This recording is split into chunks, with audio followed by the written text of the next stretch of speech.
गई चल गई बेवफा ससुराल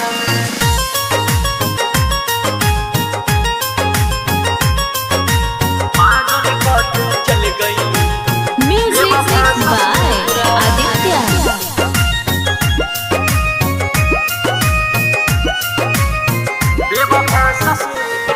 हम अपन जिंदगी खो देनी फंस के तोहरा जाल में। हम अपन जिंदगी खो देनी फंस के तोहरा जाल में। पागल करके चल गईलू तू बेवफा ससुराल में। पागल करके चल गईलू तू बेवफा ससुराल में। एको बेर ना सोचलो पगला रही कौना हाल में। एको बेर ना सोचलो पगला रही कौना हाल में। पागल करके चल गईलू तू बेवफा ससुराल में। पागल करके चल गईलू तू बेवफा ससुराल में। पागल करके चल गईलू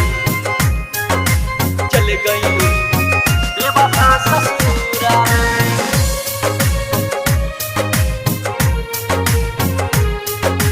पागल करके चल गईलू बेवफा ससुराल में।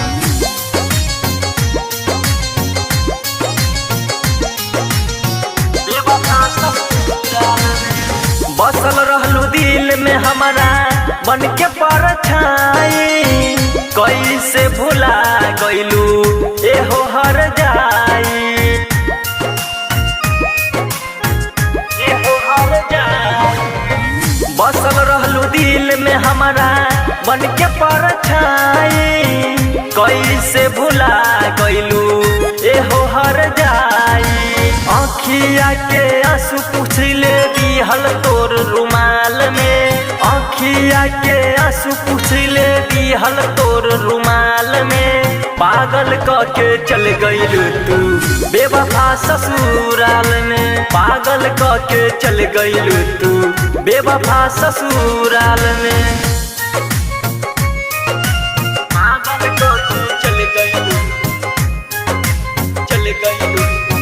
बेवफा ससुराल में।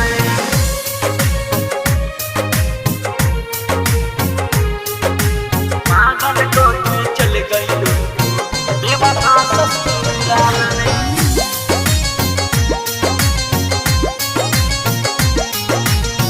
बेवफा ससुराल में। अमर विशाल के लिहलू सीना से सटाई। सूजित के दिहलू तू तरुलाई।